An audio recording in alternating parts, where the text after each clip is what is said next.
we'll call this meeting to order at 7 p.m. We'll start with the Pledge of Allegiance for those that would like to join us. I pledge allegiance to the flag of the United States of America and to the republic for which it stands, one nation, under God, indivisible, with liberty and justice for all.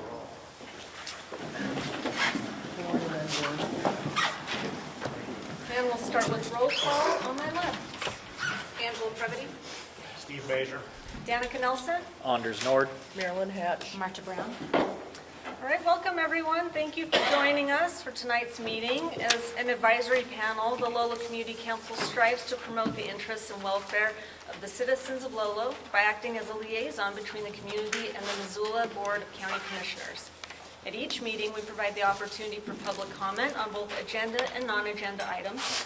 The public comment period for items not on the agenda is at the end of the meeting.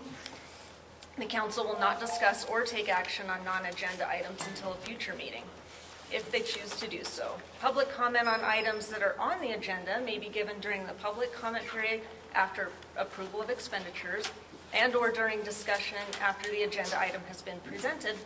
We ask you keep your comments respectful and limited to 3 minutes.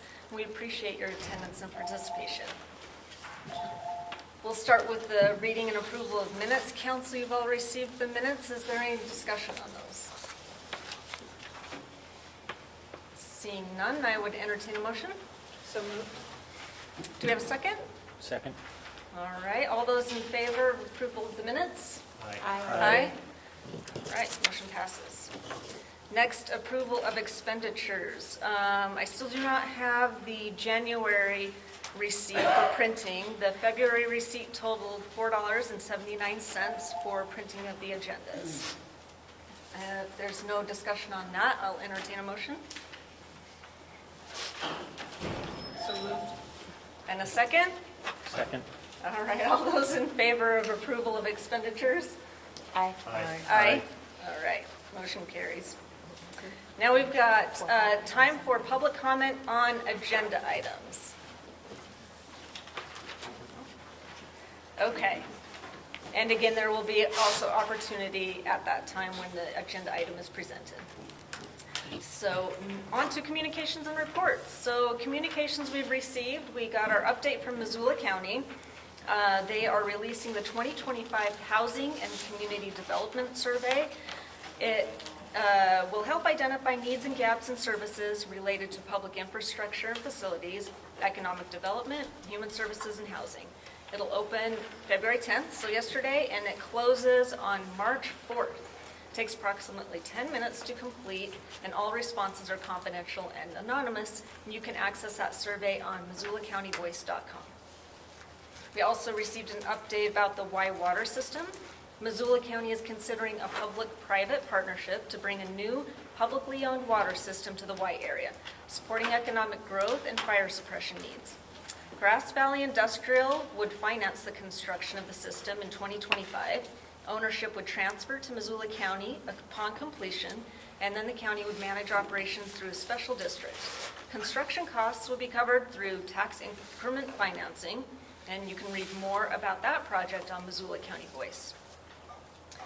2025 legislative session, you can also learn more about the legislature and see what bills Missoula County is supporting or opposing at MissoulaCountyVoice.com/2025-session.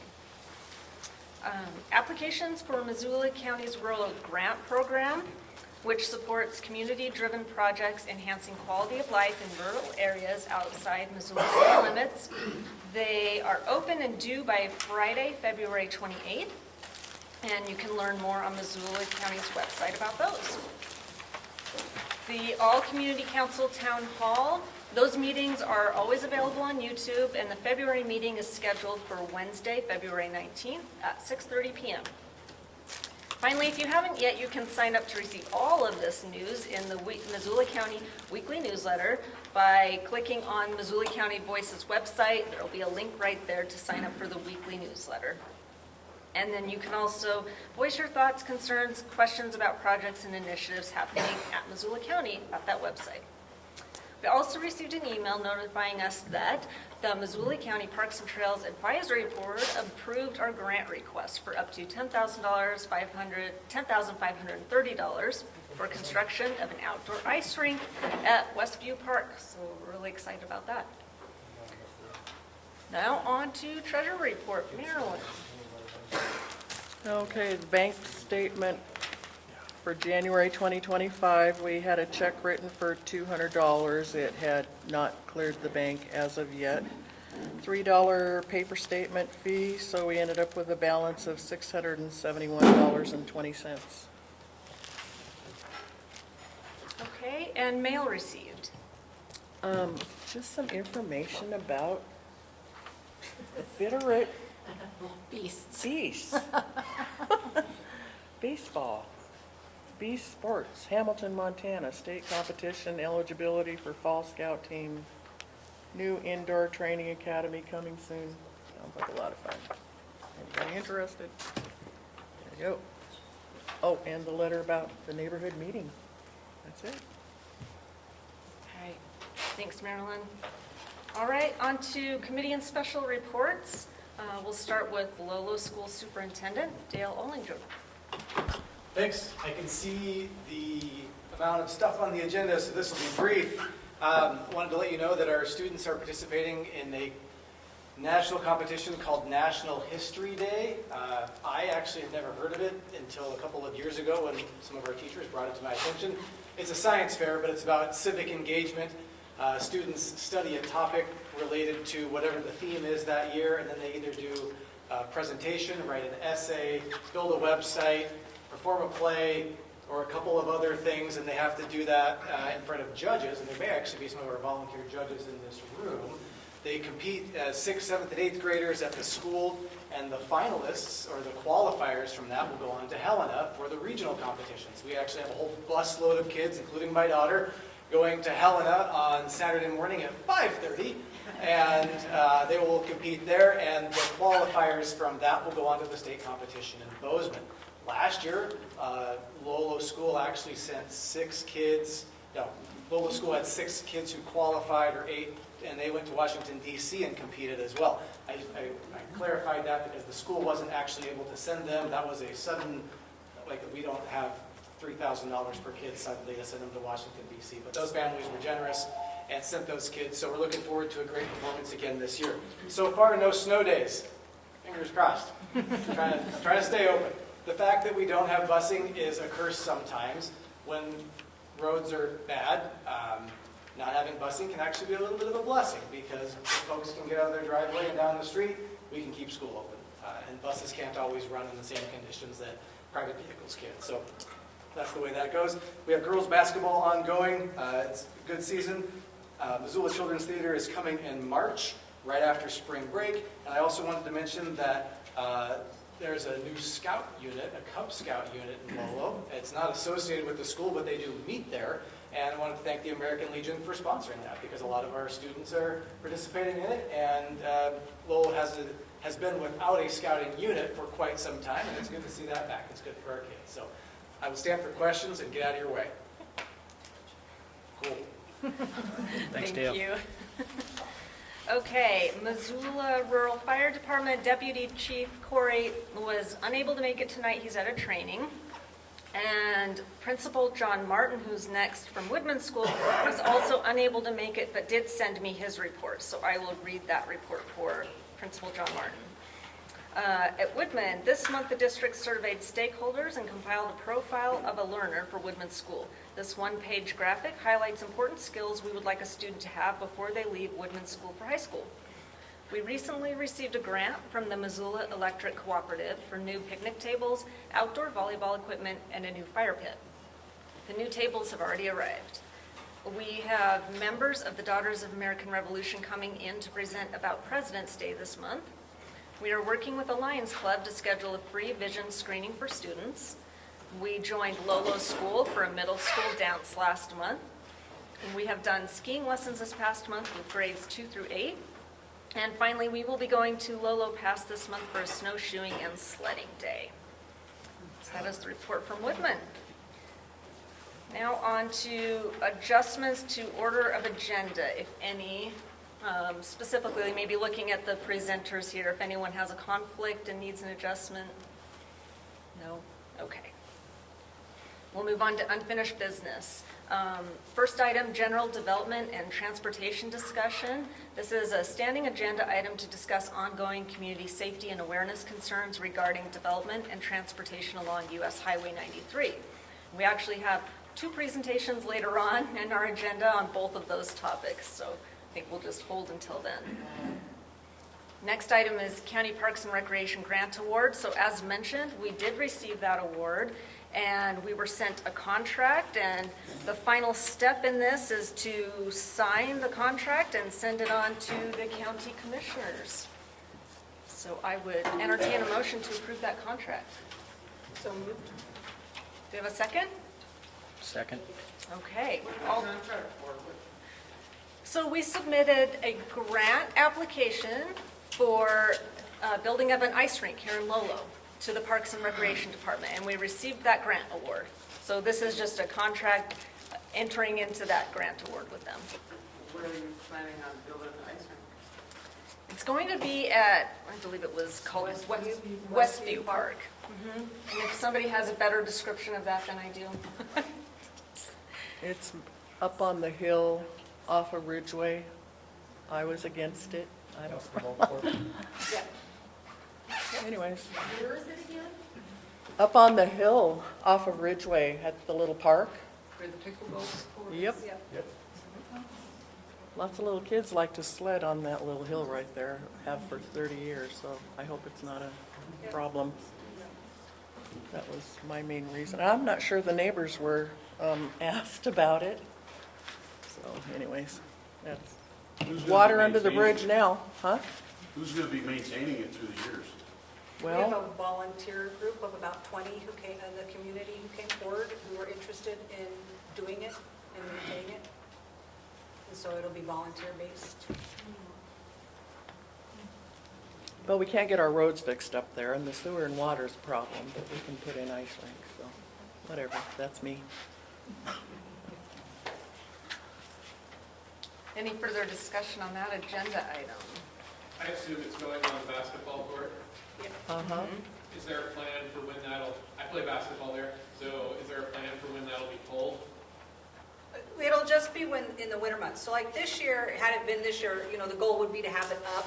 So when the kids hit Christmas break, they would have, it's just a small outdoor, like pond hockey Yeah. setup.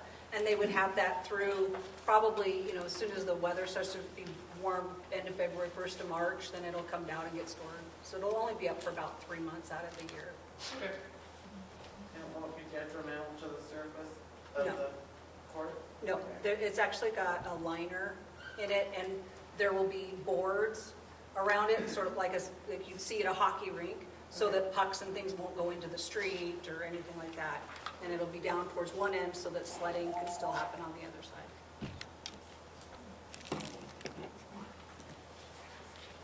Okay, if there's no further discussion, we had a motion and a second. All those in favor? Aye. Aye. Any opposed? Me? Okay, I didn't know I could still oppose it. motion since- carries. Well, I mean, yeah, we still have to have it a public process to sign the contract, so still have to vote on it. All right, new business. First, we've got a presentation from Missoula County Rural Grant Program.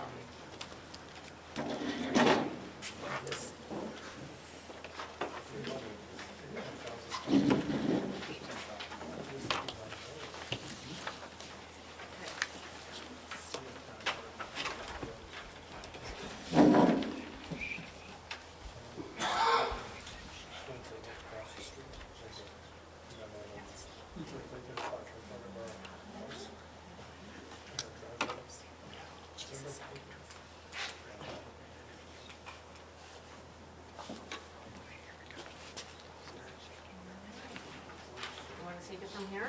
Sure. Get it on. Do you want to come be my clicker?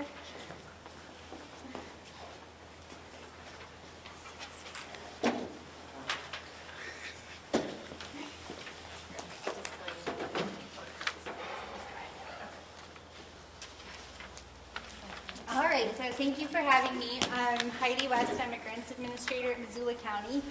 I clearly underestimated the amount of people that would be here, so I do have some handouts. One is a map of where all the different rural grants were this past year, and the other is a copy of the presentation. So I'll pass this around, and if you want one or the other or both, feel free to grab one. If you don't want one, just pass it on. Okay, so I'm here to present on the Rural Grant Program. This program was established by the commissioners 2 years ago, and basically it's a very broad program. It supports projects that improve the quality of life for residents in our rural communities. So, in 2024, the Rural Grants Program awarded $24,819 to 15 projects in 7 communities across Missoula County. And these projects reached about 5,000 people, but as you'll see as we go through these projects, that is really a squishy number because these projects are all very different and have very different impact. Next. So, just give some program criteria. The Rural Grant Program has 2 different grant opportunities. The first one is the micro grant. It's what it sounds like. It's a small grant from $100 to $500. There's $5,000 available every year for this opportunity, which means we can fund, fund about 10 different projects. There's no matching funds required for these particular grants, and this one is available as long as we have funding. So the application is due at the end of each month, and then we'll review it the following month. Last year, we had $181 left of this particular pot of money, and that was rolled over into this year. And then the second grant opportunity is the impact grant. This funding source is intended for larger projects that maybe take a little bit longer to complete and have maybe more impact, hence the name impact grant. And this is an opportunity that's available right now, and I'll remind you of that at the end.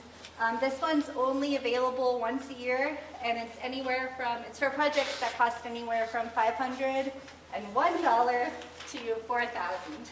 And so this also doesn't require any matching funds, and the opportunity to apply is now, and the goal would be to have whatever that project is be done by the end of December of this year. Next slide. Okay, so we'll just go through what sorts of projects we funded this year. I think it helps to maybe run some of these past you just to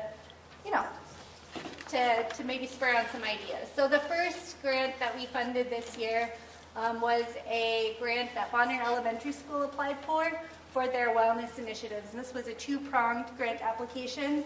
Half was for the students, for the 5th graders, for hygiene kits, for some of their lessons. And then the second part actually impacted any of the staff. They all had an opportunity to participate in the wellness program, and then they received prizes as a part of that. Next slide. Our second grant application this year was from the Bitterroot Trail Preservation Society, or Alliance, and this funded those fun grabbers that volunteers used on a trail cleanup later in the spring. And the cleanup was all the way from the Bitterroot Trail, or along the Bitterroot Trail from Lolo Creek all the way down to Trader Brothers over here. And so this is one of those projects that has like really squishy benefits. You know, we could say it's the volunteers that showed up, but really also benefits anyone and everyone that uses the trail or commutes down the highway. Next one. So the Sealy Lake Market received funding for their bathroom facilities that they set up as part of the summer market. This grant went to the Sealy Lake Community Foundation, And it benefits, obviously, the vendors that participate in the market, as well as all the people that come, whether it's people that live there or the tourists that come and visit. And this runs all summer long from Father's Day until Labor Day. So there's it benefits about 2,400 people in that community. Sealy was really successful this last year. You'll see that community pop up quite a bit. So a second micro grant that went to the Sealy community was an individual applied for as part of the Clearwater Valley Bear Smart Working Group. And so this was a larger event that had a few different community partners. And as a part of this, it was an education event on how to live in bear country, but also they distributed 23 bear-resistant trash cans to that neighborhood. And it was also attended by a mother grizzly with her 3 cubs that wandered in and out of the neighborhood all day long. And about a third of the neighborhood residents attended, so that was about 120 people. Evro applied for the first time to the microgrant program for funding to assist with their community center's roof replacement. Basically, this old school building, which is on the National Register of Historic Places, had an old wooden shake roof, which was causing them to lose insurance coverage. And so they applied for a microgrant and helped upgrade that roof to an asphalt shingle roof. And obviously, this benefits multiple community groups in that area that use this facility as a meeting space. And so, since these applications are due at the end of every month, and then people have 3 months to execute their project, we have a couple of projects that are in the process of being closed out from last year. So Swan Valley School applied for a microgrant to purchase archery equipment to use in their PE classes. So this will be utilized by their students that are in grades 4 through 8. Condon switched to a 40 school week, which presents some interesting challenges for families. And so there is this group of citizens that has banded together to create somewhere for kids to be on Fridays. And so they have come up with these Friday Kids Clubs, and they're running essentially little mini camps for the students up there. And so they applied for a grant to purchase supplies to run those camps. Anything from like Legos to art supplies. And it seems like it's been really going well. And then our last grant, micro grant we got last year, was from the Boys and Girls Club of Missoula County. And they purchased like high quality fidgets and noise canceling headphones. And those are being used at schools here in Lolo, Target Range, and DeSmet. And so now we'll switch gears to the impact grants. And so these are the grants that are available at the beginning of the year, so that they'll close, the grant applications close at the end of this month. And so these are the folks that were successful last year. Back to Sealy. Sealy Elementary School applied for funding to add a climbing structure to their playground. And so they received a $4,000 grant. It was installed over the summer, and it serves, obviously, all the students that are at the elementary school, but also any of the residents and visitors to that community, because this is their one kind of like park that has playground equipment in that community. The Clearwater Resource Council purchased a boat motor. This was one of those really quick and easy projects. They got the award, they purchased the motor, it was done, but they used that motor on a boat that samples water quality all along those lakes up there, and also monitors for invasive species. And again, this is another one of those projects where it's really hard to, calculate or quantify the impact. Really benefits anyone who's in that valley, whether they live there or they are visitors. So Bonner received, the Bonner Milltown History Center received a impact grant last year, and this was a really cool collaborative project between Friends of Two Rivers and one of the sixth grade teachers. And so they worked together to install this native plant garden behind the History Center. It's where that little post office is in Bonner if you drive by there. So they created this really lovely outside space. And then this also spurred on additional investment into that organization in that space. So then they ended up also receiving a $5,000 grant from the Garnet Preservation Association to create an outdoor exhibit that's focused on the railroad history in Bonner. So, and there'll be a dedication in the spring of 2025 if anyone's interested. And the kids have a really cool exhibit because they had to research all the native plants they planted. So the Travelers Rest State Park applied for a grant. This was the second year in a row that they received impact grant funding to run the summer series of demonstration days. And so this is the lineup they had last summer. The events were attended by about 150 visitors, and you can get an idea of what sorts of projects there were. And this is also a project, I say that it's been funded 2 years in a row, so it's a pretty cool project. So this Missoula Symphony Association received an impact grant, and this is a great example of a project where the organization itself is based in the city of Missoula, but the programming that is being funded happens in the rural communities. And so the symphony is sending musicians into classrooms at Target Range, Bonner, Woodman, Clinton, and here in Lolo. And so this grant actually received a contract extension through the end of the fiscal year, so through the end of June, because obviously our schedule doesn't match up very well with the school schedule. So this gives them an opportunity to have all those lessons also in the fall semester and in the spring semester.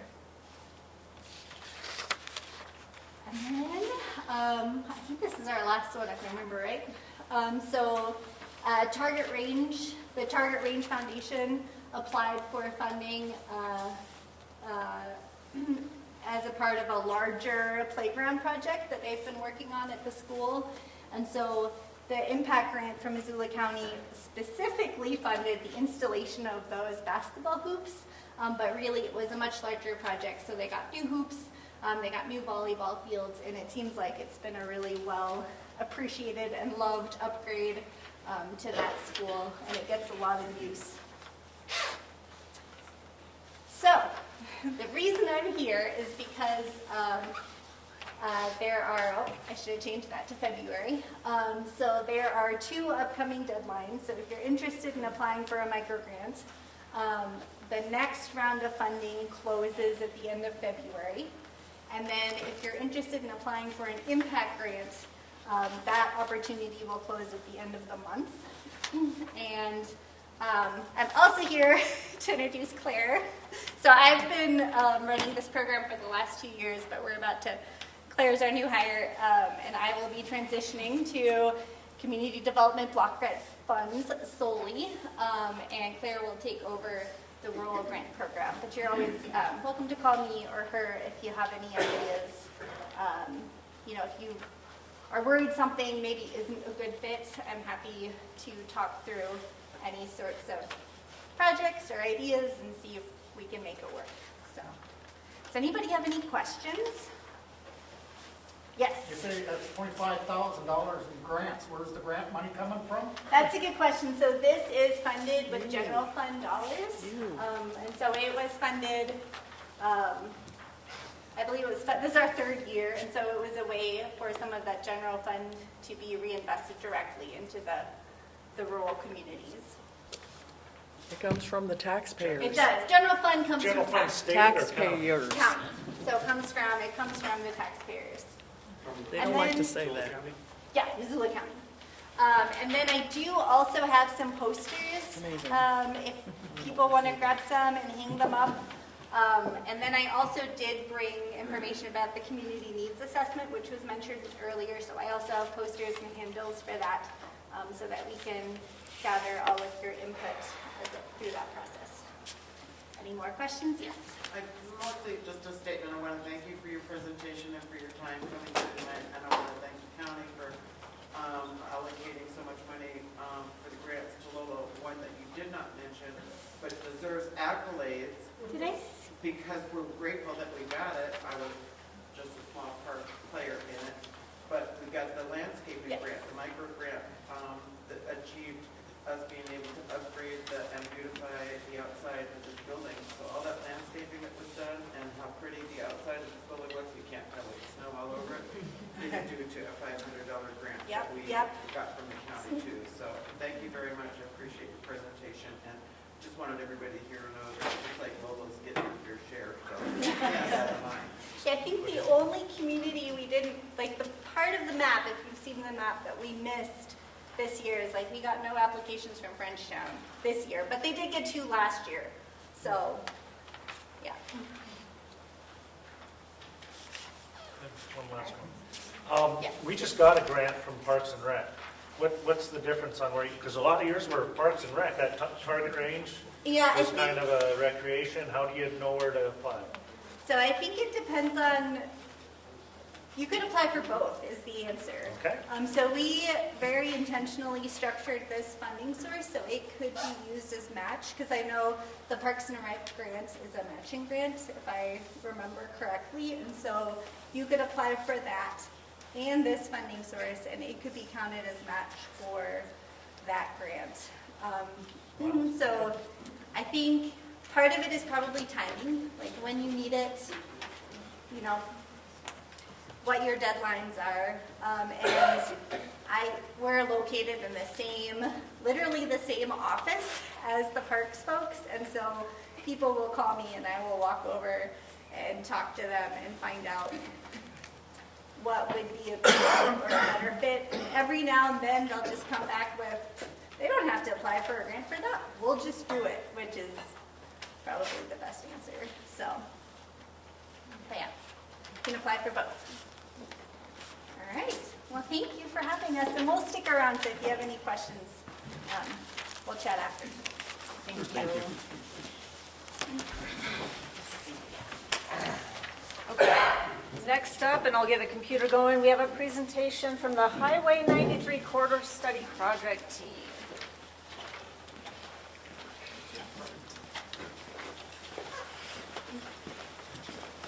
I did have this little for you, Becca, yeah. You're fine if you just use this. Yep, not so worried. So, all yours. Wonderful, thank you. Should we do the introductions quick and then I'll kick us off? Awesome. Hi, everybody. My name is Becca McLean. I work for Big Sky Public Relations, and I'm here on behalf, oh, yes. Can't hear me? Sorry. My name is Becca McLean. I work for Big Sky Public Relations on behalf of the Montana Department of Transportation and Robert Pecha and Associates. And I'll pass it for introductions and then keep going. I'm Joel Boucher with the Department of Transportation. I'm the Missoula District Pre-Construction Engineer. Good evening, everybody. I'm Bob Vosen, the District Administrator with the Montana Department of Transportation for the Missoula District. And we are down one person. The lady that normally gives this presentation wasn't unable to get here from Helena today, so you get the B team, which is Joel and I. So very familiar with the project, not necessarily the text on the slide deck. This has been presented many times, and Sarah has done a fabulous job of doing it, and I'm sorry you don't get to see her. So we'll do our best here tonight, though. Well, thank you. And some of you might be familiar with this, some of you may not, but we are here to chat through a study on US 93 between Missoula and Florence. We're going to chat about the study progress thus far, if you're not familiar, and this is brand new to you, as well as proposed recommendations for the corridor from Missoula to Florence, as well as specific intersections along the way. I will say, though, recommendations that are presented here can still change based on feedback received from the public.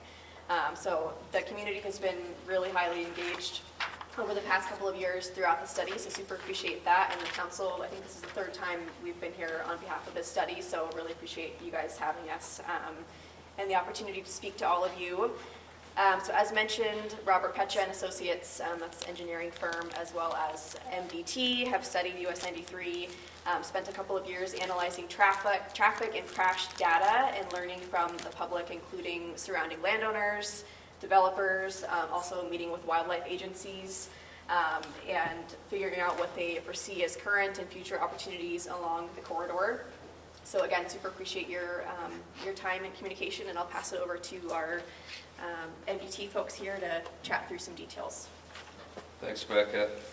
So to start out with, Vision Zero, many of you have probably seen this advertised someplace in social media. It's a multi-pronged approach that we have with an ultimate goal is to eliminate the serious crashes and deaths on Montana's highways. Without good roads, bridges, intersections, and the ability to travel safely throughout Montana would be very difficult. Having good roads, bridges, and other transportation system, as well as educating drivers how to use them, is a critical part of our mission. As you see on the slide, there's 4 components: education, enforcement, engineering, and emergency medical response. These are elements that help guide our initiatives and bring our roadway, we involve them in all of our roadway projects to make sure that we're providing as safe a roadway system as possible. So what we ask of you is to do your part by slowing down, pay attention, don't text while driving, wear your seat belts, and don't drive while impaired. Our goal is always to get travelers to their destination safely, and this week, one thing that I really ask is that as we're in this time of year with the snow plows traveling our highways, last week was a really rough week for the Department of Transportation. We had 8 incidences where members of the traveling public drove their vehicles into our snow plows. There was a couple really, some serious injuries were involved with some of them, and we're struggling with an aging fleet. Our vehicle fleet, we hope to be able to have our plows on the road for about a 20-year service life. We're a little bit north of 30 years right now. The cost of plows keeps going up. Funding hasn't necessarily caught up. And then a week like last week puts us just that much further behind. We literally have crews going to hell into what we call our boneyard or our graveyard. They're getting the vehicles that we've turned in over the last couple of years and figuring out, well, if we take this cab and engine and put it with that box and that plow, can we get this all put together and get it on the road and be safe? So that's where we're at right now. The state of our fleet is in dire need, I will tell you that. I go out in our shop and look, and it's a serious condition. So for your own safety and so that we can continue to keep the roads cleared, please impress upon your friends. You know, the old saying we had was don't crowd the plow. It's still relevant today. Don't pull through those cloud storms, the snowstorms we're kicking up. And generally, if our plows are down and making a lot of snow, you probably don't want to be in front of them anyhow. So, sorry for the tangent there, but I felt it was important. Eight plows hit in 1 week is a ton of snow. So, next slide, Becca. Project timeline. So this is a multi-step process to complete the study. Step 1 was gathering data throughout the corridor and analyzing our traffic safety and other existing conditions, including working with developers on proposed future developments in the corridor. And then we identified key issues that through gathering data and input from our stakeholders and the public. We started our first outreach of the study back in 2022, late in 2022, so it's been a little over 2 years now. Right? Yeah. Do the math real quick there and they get confused. The third step was identifying some general strategies to address key issues, and we shared those kind of the general strategies back in the end of 2023. We had a series of meetings. So we've completed our initial evaluation of the improvement concepts and narrowed down the types of improvements that would best meet the needs in the different segments of the corridor. Joel's going to kind of talk how we broke the corridor up into segments. So we shared those efforts back middle of last summer. And so we're kind of in the final step right now, which is we're completing the analysis and figuring out, making the determinations what we're going to take forward. what recommendations for specific improvements. One last round of outreach to the public. We had an open house here last week over at the school. Thank you for the use of a great facility. And we're meeting with several different groups such as yours tonight. And then gathering these comments, the draft study report will come out for public review in a couple months.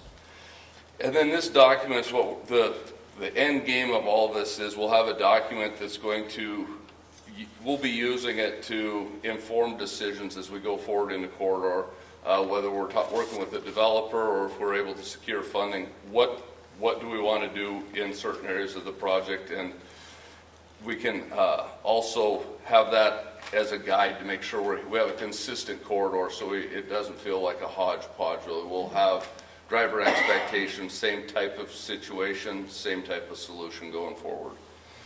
So next slide, please. Project goals. So, excuse me, based on the key issues in the corridor, the study team identified primary and secondary goals. And the primary goal of this corridor was human safety. Specifically, how do we tie it back to Vision Zero? How do we reduce fatal and serious injury crashes as well as all crashes? So to do that, we need to reduce conflicts between all users. That includes turning movements, crossing movements, wild animal conflicts, and conflicts with fixed objects, and looking at encouraging context-appropriate speeds. The second part of it was to not lose sight that this is US Highway 93, so we need to have efficient traffic operations as we move forward and still allow for full mobility. We know that Highway 93 is an important corridor to everybody. It's how we get to work, how we get to school, how we get home. So, and the final part of the whole puzzle is the challenging one, like it is every time I talk to anybody, and that's how are we going to pay for the identified improvements. So, so we want to make sure that we're minimizing the size of the project and getting basically the best bang for our buck. What's our return on our investment? So, with that, I'm going to turn it over to Joel to talk about the study area and some key intersections. And this study really focused on the portion of US 93 starting just south of Missoula at the Buckhouse Bridge and ending just north of Florence. For the study evaluation, we divided the corridor into segments. As you can see, as they're shown up here, we have an urban-rural transition, rural S-curves, Lolo area, rural highway, and the Florence area. And the photos on the screen here show the current configuration of 9 key intersections that we evaluated in depth. And each segment of the corridor and each intersection has a unique character and unique needs that were considered in the evaluation. Yeah, so they're 5 and 6 here. We're 7 now. Each of the intersections we looked at, we'll take a deeper dive into those. Each intersection evaluation was processed specifically. 5 intersection alternatives were identified to address operational and safety concerns at these 9 key area intersections. Some configurations might not be applicable to all intersections. First, we have the enhanced control stop configuration that was considered and would provide stops on minor approaches, provide additional lanes to accommodate turning vehicles and allow for the turning movements. In most cases where this alternative was considered, stop control is already provided and enhancements would focus on the mainline features. The second one is a traffic signal. These type of intersections allow all turning movements with appropriate turn lanes and signal phasing to direct and control traffic. Go ahead. The third is a multi-lane roundabout. And that would direct and control traffic, allowing all turning movements and require vehicles to yield to the circulating traffic. The fourth alternative is a restricted crossing U-turn, often referred to as an R-cut. This allows for the unrestricted right and left turn movements from US 93 to the minor approaches. However, only right turns are allowed for minor approaches onto US 93. U-turn opportunities are provided downstream locations on 93, enabling the movement to turn around, make a U-turn, and go the other direction. And lastly, we looked at the continuous T. This one here is appropriately only at 3-legged intersections and provides a dedicated receiving lane for left-turning vehicles from the minor approach to merge onto US 93. Stop control is provided at the minor approaches on this one as well. The 5 alternatives, again, they were evaluated at the 9 key intersections. Each intersection type was evaluated by specific criteria. Ooh, thank you. Is that better? Okay, good. Now I don't have Oh, to yell. start over. Start. Okay, get my Wayback Machine. So these five alternatives. Can you hear me? Did it die? I think it died on me. I'm not as loud as Bob. These 5 alternatives, again, were evaluated for the 9 key intersections between Missoula and Florence. Each intersection type was evaluated by specific criteria focused on safety, operations, impacts, and implementation considerations. The criteria were identified based on key issues and concerns at the intersections as well as overall study goals. Safety was evaluated in terms of alternatives' ability to reduce vehicle conflicts, address safety crash trends, provide adequate visibility and sight distance. Operations, this was the second criteria. Here we looked at how the alternative would improve intersection performance, reduce vehicle delay, accommodate all users, and facilitate efficient highway operations. Impacts, that was the third criteria that we evaluated. Looking at minimizing the impact on the environment, adjacent land, and the construction impacts from the project. Implementation was the final criteria that we looked at. And we wanted to ensure that an alternative balanced benefits and costs while also enabling reasonable project delivery timelines, something that we can actually put out on the ground. A qualitative evaluation scale was used ranging from worst to best, reflecting the level of performance or impacts, and the appropriate intersection types were evaluated at the 9 key intersections based on these criteria and the score that was evaluated from it. Next, Bob talked a little bit about the wildlife strategies that we looked at in this corridor. Thanks, Joel. So, wildlife management strategies. Looked at many things. In addition to the corridor and intersection improvements, the study team has identified a range of potential wildlife treatments. They can be as simple as vegetation management, mowing, clearing, and choosing appropriate plant species in the highway right-of-way to ensure visibility, and as well as reduce the animal attraction. We want to make sure we're not growing stuff that draws the deer and elk into the shoulder of the road, but still, and is looking for low growth stuff. So we've actually tried a couple plots of that across the state, and we're seeing some pretty good success. Low cost, easy to implement, generally successful. Other things that we're looking at is some exclusionary fencing. That's a picture, I believe, from just up Highway 93 going north, under the fencing. Looking at wildlife warning signs that can be static signs, or the wildlife detection at elk crossing sign is actually taken up in Canada in the Fernie area. They have a system where they can tell when the elk are crossing at the roads, and those signs only flash when the elk have been detected. Does that help? Yes. Good, it's way easier to not have to yell too. The wildlife detection includes technologies like infrared sensors and cameras to help monitor and pinpoint the movements. And then finally are the grade separated crossings, underpasses, overpasses like what you may be familiar with going up past Evero. So these accommodation locations, after identifying the potential treatment types, the study identified accommodations in their locations as indicated on this map. I know it's really hard for you to see. Were any of you able to make it to the open house here last week? Is that last week? A couple weeks ago. 2 weeks ago. We had a roll plot that went from here to the flags that had this all on it, so that was really beneficial, and I believe that is, if it isn't yet available on our website, it will be soon. Yeah, all of this is on the website too. Sorry, it's hard to see from. So Becca was saying this is all available on the website as well if you want to take some time and take a look. I know we're flooding you with a lot of data here, so everybody has their own key points within the corridor. I fully recognize that, so I'd encourage you to go take a look at the website. and you can dive into it. Reach out to the project team. We can get you more specific answers as well. So the study also developed a baseline biological conditions report that details species presence in the corridor and potential wildlife accommodations. The study team held multiple meetings with resource agencies that included the U.S. Fish Wildlife Service as well as Montana FWP, Fish, Wildlife, and Parks.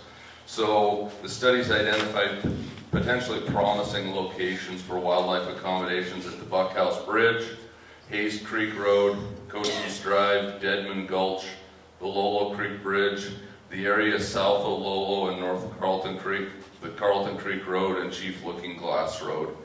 So these are generalized locations with high wildlife crossing activity, coupled with existing infrastructure or promising conditions within the area, where we can hopefully, maybe there's a drainage that we can enhance the size of. This thing died again. No, there's back. So specific treatments will depend on the site topography and environmental features. The target species including bear, elk, moose, mountain lion, and other mammals. And then another key component of that is what are the adjacent land uses. Ideally, there's public land ownership or conservation easements in the area. So I'm going to turn this back over to Joel now that the mic's working. As a final step, the optimized corridor configuration was identified, integrating the recommended elements from the corridor that we've shown before, intersection wildlife evaluations, to best meet the study's goals and objectives. The aim of this was to develop a comprehensive and feasible recommendation for the corridor by blending design alternatives to balance the need for improved safety with highway-efficient operations, while minimizing the implementation costs, construction timeframes, and impacts to everything around it. The slideshow is a simplified illustration of these recommendations, including specific design principles for each segment. I'll show the next piece. And the potential wildlife accommodations at the locations.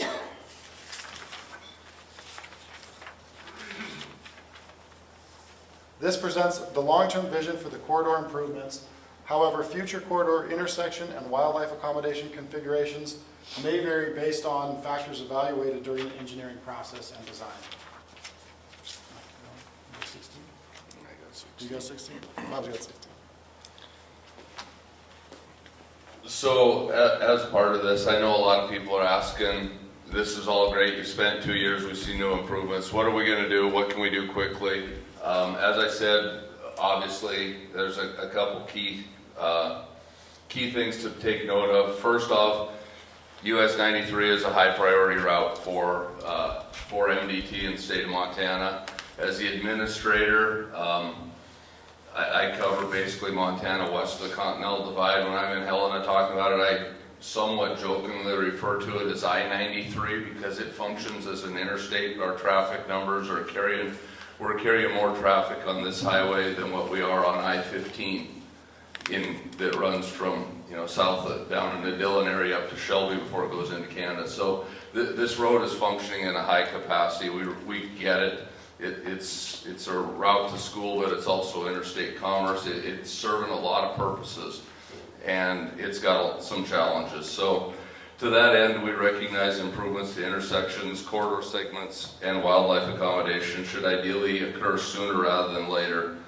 One of the things that we want to do is, Joel and I he's our pre-construction engineer, covers the same area as what I do.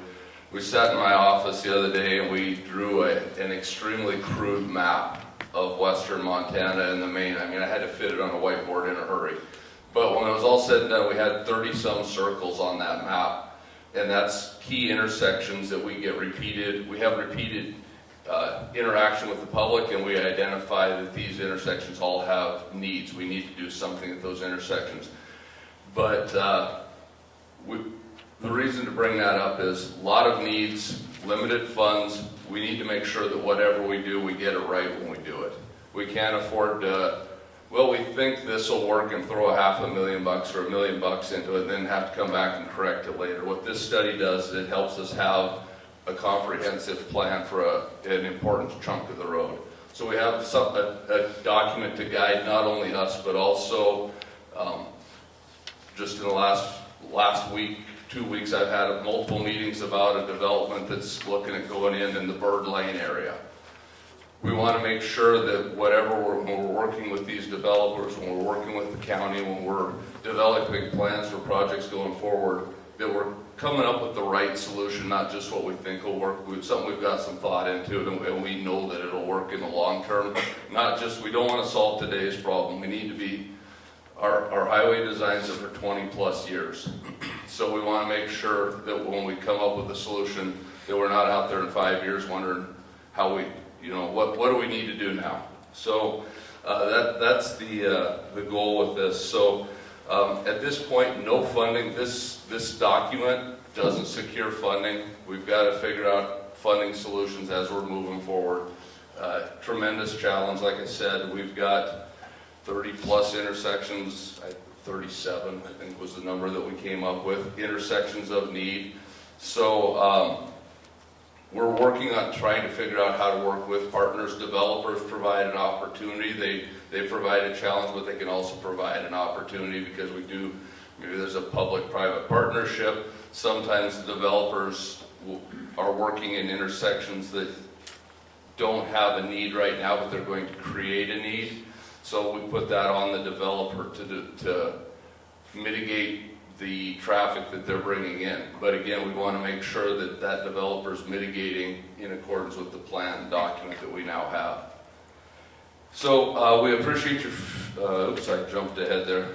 So short-term improvements are a high priority, and like I said, MDT as well as all of our partners, we're working on trying to find funding. So Becca, you want to cover this? You want me to cover it? I can do it. All right, perfect. I'll just say too, as I wrap this up here, so we're done talking at you, I can certainly go back to that map, so we can speak to, if you guys have questions about specific intersections. I know we're just trying to, there's a ton of information in here, so I didn't want to sit and go through like every single section, but certainly I can go back to that just as I'm wrapping up. If anyone's having burning questions, just putting that out there. But this is a visual of next steps, as Bob started chatting about.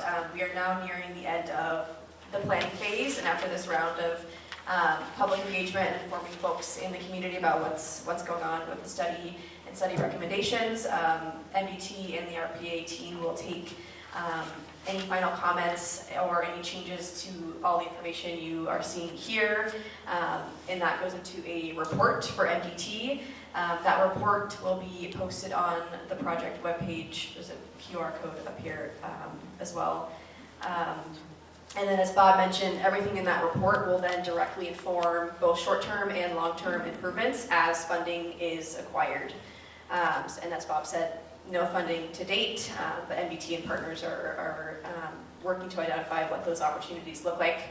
So again, appreciate your feedback and time. As I also mentioned, all of this is on the project website. I can also leave my business cards as well. If you have questions, I can help answer them, or I know who to direct you to help answer them if you have questions about a specific location or something close to you. So thank you for your patience. Again, I can kind of go back a couple slides if you guys have questions about specific intersections or that Rachel can answer. Thanks. Any look at Blue Mountain in 93? So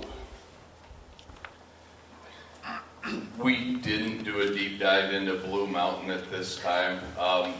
That's kind of in a study of its own already. Recognize there are some challenges at Blue Mountain. I was just discussing potential timing of the signal, how it's operating. So that's one of those intersections that I said was circled. That's one of them. So we're aware of it. Not sure what the answer is yet, but it's definitely on the list. And right behind you in the blue. Yeah. So you said that there were 9 intersections identified. Yep. And that there were 5 solutions analyzed, and that there was a qualitative analysis ranking best to worst. Yep. So I would assume that with that, there is a preferred alternative selection has been identified for each of those 9 sites. Is that published anywhere? That is, and in fact, it is on, Well, I think that will be in the report. yeah, it's going to be in the final report. We can show what was presented at the open house. I think it's on this. Yes, that, I think that's the one. No, I don't know if the solutions are on we don't have this. It's in this. Are you looking for like each intersection? Yeah. Right here. Okay, so the intersections that were identified were Hayes, Cochise, Bird, Norman Creek, Delarca Drive, Rowan Road, Carlton Creek, Chief Looking Glass, and Long Avenue. And so, I can tell you what they are. Can you see them? So Hayes Creek, it's the enhanced stop control at Hayes Creek. At Cochise, it's the continuous T, which is the 3-way that goes in. Bird Lane is a restricted crossing, the R-cut. Mormon Creek is a signalized intersection, the stop sign. Delarca is the enhanced stop control. Go ahead to the next one. Rowan is the R-cut. Carlton Creek Road is the R-cut. Long Avenue, signalized. Chief Looking Glass I skipped is an R-cut as well. I think that's all. Okay. So if you want to go back up to, keep going. one more. So with that, was there cost analysis performed at this level? Not at this level. We haven't, Go back to show one. we don't have a cost analysis as part of this component here. When will that be performed if we're looking to secure funding? So we'll have like a ROM level, rough order of magnitude, as we're trying to secure funding. We're going to get the whole report in place and then try to figure out if there's a grant. If there's a grant, we can go after what that may line with. I will tell you right now, there's some uncertainty with what funding looks like with everything that's going on in the political climate right now. So we're in good shape in Montana currently. We're at the way the federal funding works. We've in Western Montana secured a pile of grants in the last couple of years. We're approaching $450 million worth of grants with the MDT and our partners in the last couple of years. One of the challenges is now we have to figure out if we have enough people and contractors to get everything built, and then the other part is there's match money involved with all the federal grants, and we're currently about tapped out. We've obligated about as much money as what we have matching the grants, but just to put it in perspective, on a normal construction year, Western Montana District 1, we do about $80 to $100 million. The next couple of years, we're going to be looking at about an additional $400 million in addition to our regular $80 million. So it's been, I've spent a lot of time talking to a lot of communities saying, you want better roads, help us get funding, and boy, have they turned out, and we've got it, and it's a completely different problem I have now. I need to get everybody trained to be an inspector or something to help us out, because we're short about 50 or 60 people. So the reason being that the grants are phenomenal. That's the way we're probably going to have to go to take on something of this magnitude. I'm guessing to build all these projects, we're in the many tens of millions of dollars. I think it was about 200. Yeah, the number that comes to my mind is 175 to 200 million is what we're looking at to do what we need to do in this corridor. Today's dollars. Today's dollars. That's not factoring ahead of when the projects would be delivered. And then I guess the last question associated with that, that's a lot of money. So this is probably some sort of a phased construction, choosing some sort of priorities. Has that been identified as part of this as to what the priorities are, where to start? No, and honestly, the challenge with things like this is the priorities can change in the blink of an eye, because I don't know what's going to happen within the community. We develop a 5-year plan. We're mandated to have a 5-year project outlook. And I'm always saying that the first year I'm certain about, the second year I'm pretty darn sure about, the third year things are getting foggy, and 4 and 5 we're just throwing darts at that point, because it's hard to tell there's so many factors goes into the delivery of a project. So what this document will do is, as we're getting closer to where we can maybe find funding, then we can pinpoint which intersections are the most relevant. Somebody might put in 1,000 homes, some subdevelopment someplace that I'm not aware of now, or, you know, I don't know, Walmart comes to town, who knows what it might be, but things can change in a hurry, so. Thank you. I have essentially 3 questions. The first one, I'm hoping you can answer.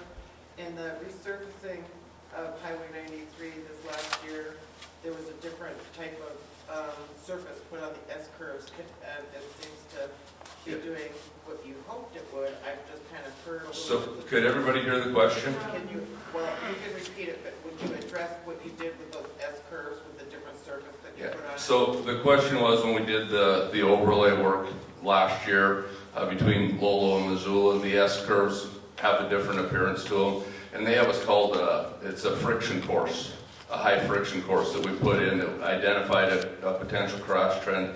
A little bit experimental for what the long-range durability of that product is, but we sure see good success early on in the lifespan. Are we still importing that rock from like North Carolina or something? It's coming from a long ways away because it's a sharp crushed aggregate that I don't believe there's a source. The first project we did, I know it came out of the back East Carolinas area. They may have found a source closer, but it's needless to say, when you're hauling that much gravel that far, it isn't cheap. But so we're trying to. It's a test section. It looks like it has good results. Anybody else? I think everybody's probably noticed it. It's very obvious when you're driving over it. There's a different look to it. Well, kudos to you because it does seem to be helping. I've lived out here over 40 years, so I can tell you I've seen a difference. The other question, maybe I should stand up so people can hear, has to do with, did I see that map right? It looked like it said divided highway between Bird Lane and Lolo. That mean like those Jersey divider things? So, conceptual design at this point, with the R cuts, let's see, Bird Lane area, so you're talking Divided highway. This part in here? Conflict part, right Yeah. there, divided highway, Bird Lane to Lolo. Does that mean Jersey dividers, that whole stretch? So these are the conflict reduced design. So that is one of the things we're looking at. Looking at a couple different concepts. Do we put a barrier in, or do we do, in that area it's too tight. You know, the preferred solution is to have actually a grass median separated. But the challenge when we go to a reduced conflict design is you're also limiting access to one side or the other. But to make the R cuts work, you have to have this throughout a portion of the road with that R cut. My third concern has to do with, and maybe a different entity needs to be here to deal with this, or maybe you can address if you work with law enforcement and emergency services, is emergency access for traffic control when there are accidents, because those Jersey dividers impede being able to shut down a lane and clear the road and make it 2-lane traffic so that the roads can be one side of the highway can be used and you can get the highway cleared. So and get the traffic stopped before it gets on the highway when there is an accident. Because that's been lacking big time and it's really sad. I'm one of many people, one of the last times that traffic was backed up for a full day when that highway was shut down because of an accident.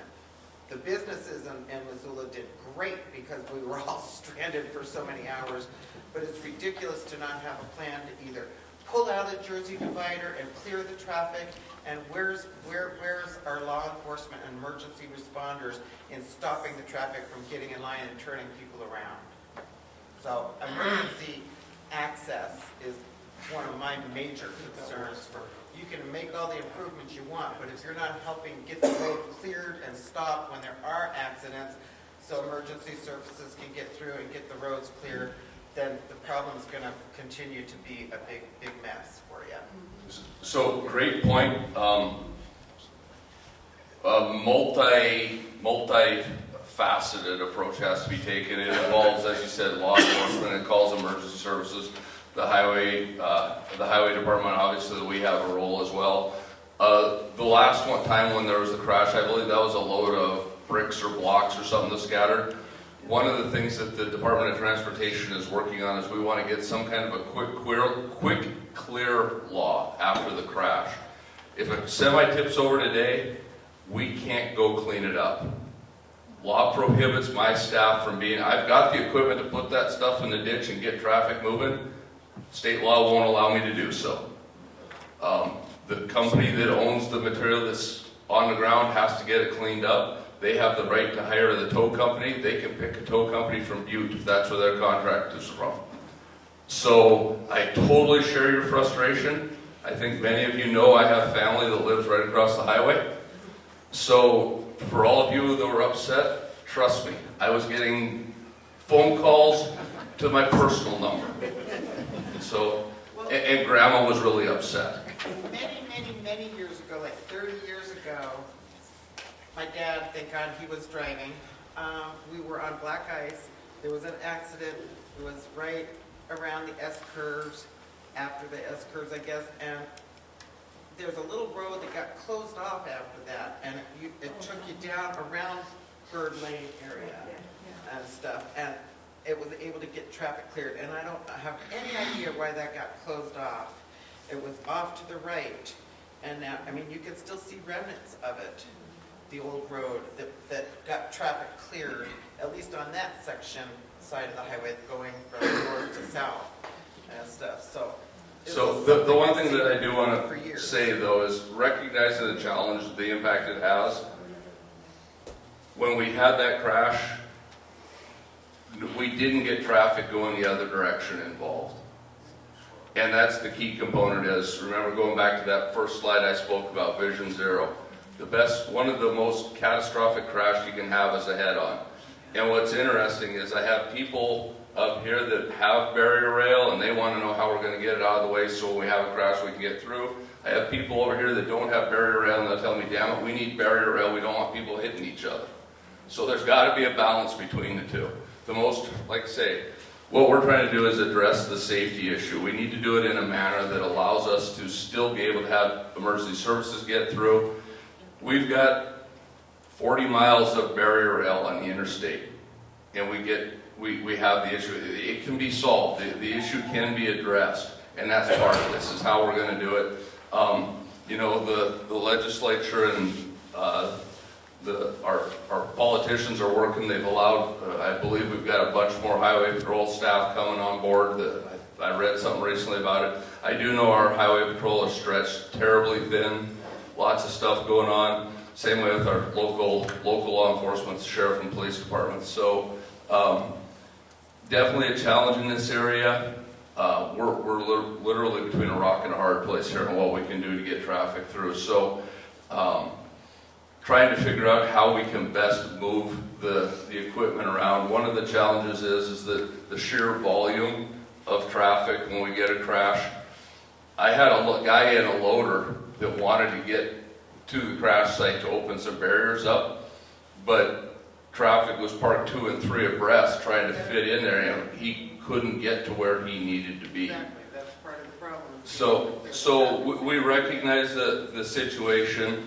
That will be part of the decisions as we go forward. Is we're always on any of our projects. We're working with the local fire, local EMS. Beck has been at several meetings with me as we develop whether it's a new stretch of highway, or if we're looking at a roundabout, or if we're looking at whatever the situation is. We're always considering that. We recognize it. And one last comment, because I have noticed in all the years I've lived here and all the accidents that I've witnessed and been stuck in myself, by not being able to get the traffic moving and get the accident cleared up quick enough, and when people are stranded for hours, it has a compound effect, because then when it is cleared up, people for whatever reason, and there's many reasons, people probably maybe have elderly to get to, whatever, they're like a barn sour horse racing now to get home, and more accidents occur afterwards. Absolutely. People are in a hurry, they've got blinders on, now they just want to get home.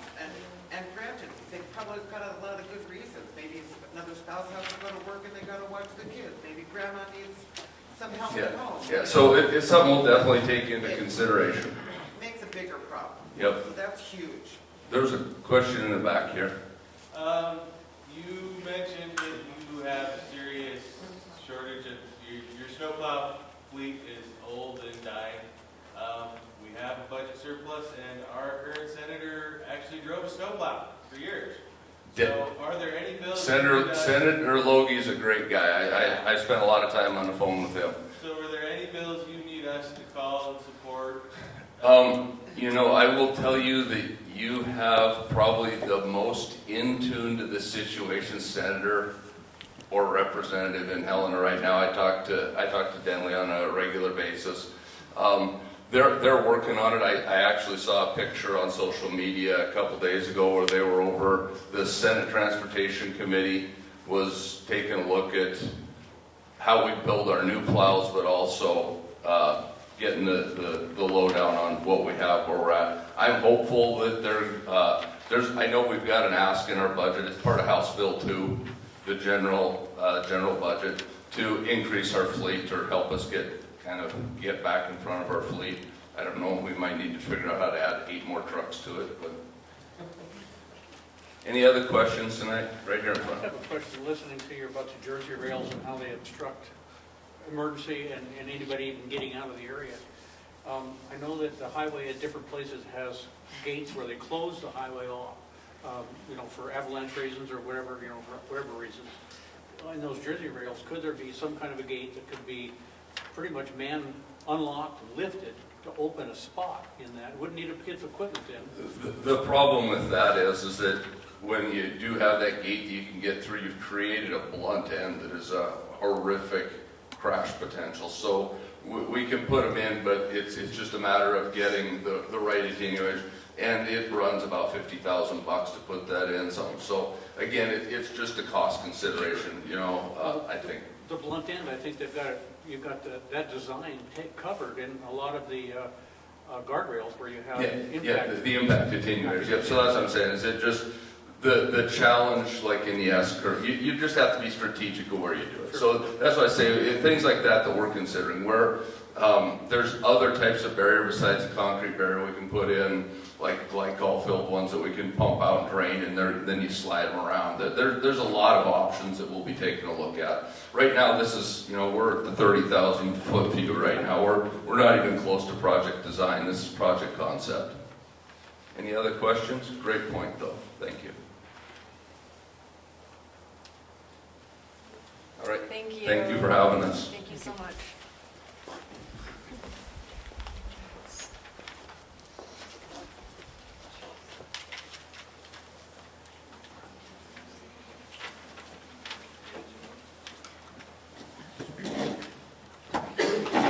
Okay, next we have a presentation about Lolo School Development. I was looking. I did see a picture of there, and I'm like, sure. Is there anywhere? Make it onto the map. No, I got so much.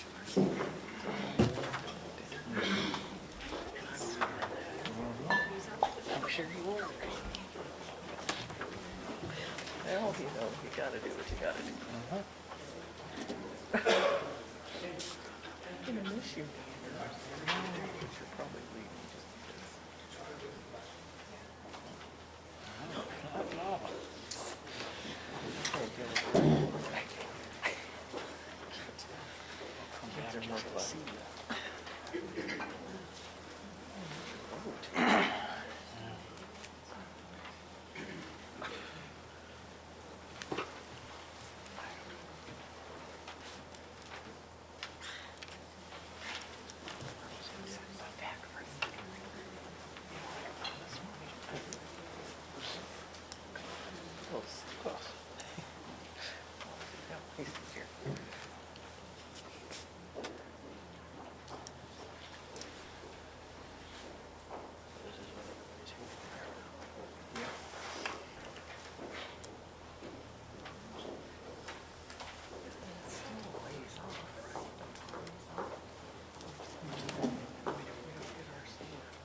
I'm not a fan of microphones, so I'm just going to talk.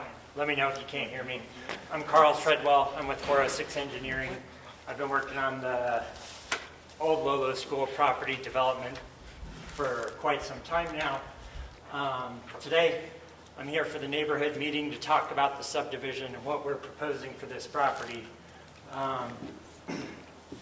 Current name for the subdivision, Bell Tower. It was formerly Three Peaks. We've been wanting to find a way to represent the school there. We've decided to run with Bell Tower. I think that's a little more appropriate. This neighborhood meeting is required as a part of the subdivision process. I don't know how much you can see here, but this kind of talks about the whole procedure. We went through the scoping meeting, kind of been working with the county, getting some plans together, figuring out what requirements need to be met. We're in the neighborhood meeting part. Shortly after this, we'll be submitting the application for subdivision, at which point we go through planning review, and then it goes back to public. So this is really the first public outreach. I know I've been here several times. We've been wanting to really engage with everyone out here. But this is the first official meeting that we have as a part of the subdivision process. So it's not the last time you'll be seeing me, but just letting you know, we got more opportunities, but this is kind of the big reveal that we're going for. For those that don't know, it's the old Lolo School property in central Lolo. A few years ago, we had to go through zoning remapping of the property. It was originally zoned for public use. We had a lot of public outreach, got a lot of good feedback, ended up proposing some designated open space, commercial area, community commercial area, and residential density of 16 dwelling units per acre. But we have some significant limitations on the property with some steep slopes. These kind of darker gray-red is the steeper parts of the property.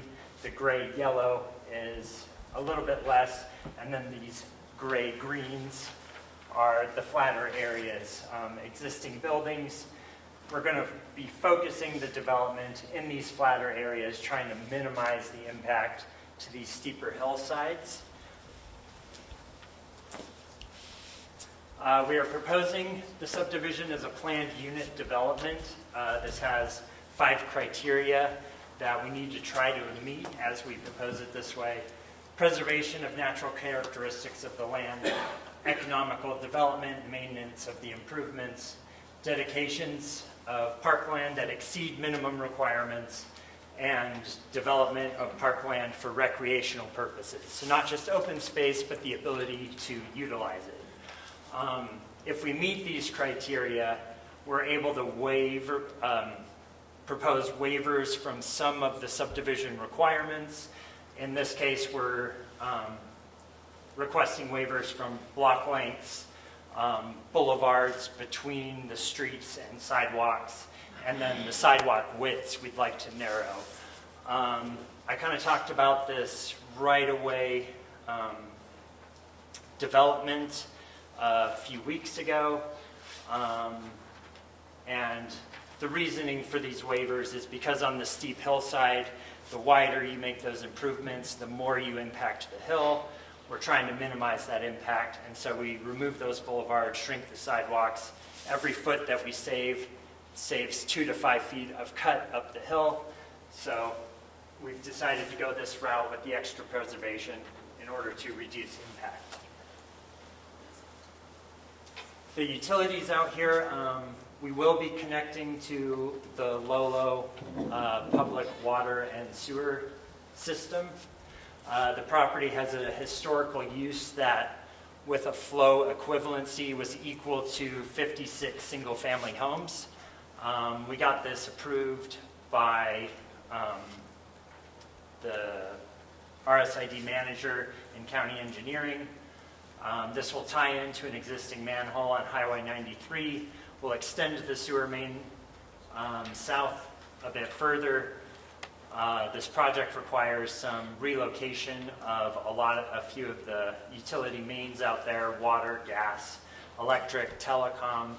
I've already been reaching out with a lot of these utility companies. We'll be working with them to ensure that no loss of service is going to occur. And when I show you the map, there's a Lot A on there. This lot is about 5 acres.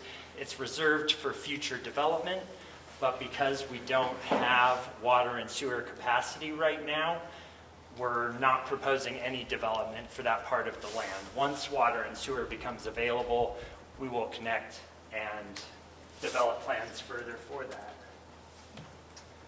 So the right-of-way, to give you an idea of what this would look like, 2 10-foot driving lanes, 7.5 feet of parking on either side. It's really 7 feet, but when you put curb and gutter in there, you get an extra half a foot to park on. So 7 feet of parking, 6 feet of sidewalk, and then there will be some green space. With the building plan, you get about 18 feet of green space between the sidewalk and the homes. DeNova Homes is the developer on the project. They do the building plans as well, so these are some conceptual designs for the types of housing for this density of development. We'll be looking at 6 to 8 dwelling units per acre for this part, but that gives you an idea of what the neighborhood will look like aesthetically. And this is the actual proposal. This is a big zoomed out view so you can see we've got almost 17 acres of parkland dedication, a 2.5 acre commercial area. Again, no water and sewer, so this is likely dry buildings, storage units, potentially just an outdoor boat storage, something like that. 7 acres, this is the Lot A. On it is the existing building 4. For now, that's going to be preserved, potentially converted in the future. The old Lolo schoolhouse, we will be addressing. I'll talk about that in a little bit. And then the 56 homes will be running through in this already impacted area up here. The next slide is an aerial photograph, so you can kind of orient yourself a little better. You can see you got building 4. This is kind of the gymnasium, the shop, old schoolhouse down here. As a part of the parkland dedication, we'll be developing a parking area and a trail system that'll be connecting into the neighborhood, utilizing the sidewalks. You could walk your way all the way down to Highway 93. Trail system connects through, and we'll be running all the way through back here because there's a bigger county plan to then continue that further to the west. Zooming in on the development itself, you can see a little more detail here for the 56 lots, but no additional information. Just a little clearer. Again, with the aerial, just to orient. I'll return to that at the end when I take questions. Project will dedicate almost 17 acres as county parkland. This will be taken over by county parks, owned and maintained, full public access to it. State minimum requirements are 0.6 acres for the development that we're proposing. That is made up for in a park area just right up here at the top. And then we're dedicating an additional 16 acres on top of that. So that is that exceeding of the minimum in order to help us qualify for that PUD that I talked about. The specific plans for the old Lolo schoolhouse have not been finalized yet. We are working closely with the Historic Preservation Office in order to ensure that the historical importance of it is preserved.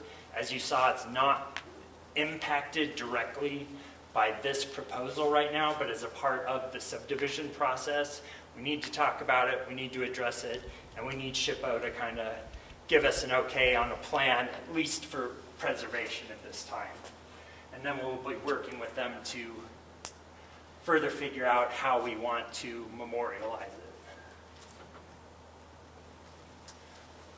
Because of the existing development, traffic impacts will be minimal from the subdivision. We've already got 2 existing accesses. The intersection at Tyler Way is a lighted intersection. This is going to be developed as the primary access to the subdivision, and this will act as the secondary kind of also emergency. No specific plans yet. We've got a lot of the traffic study from RPA. They just presented. They shared a lot of their data with us. We'll be working with them in order to help develop these intersections and get a plan. So, having said all that, do we have questions? And if you could, please just state your name so I can have that as a part of my notes. What is your email address?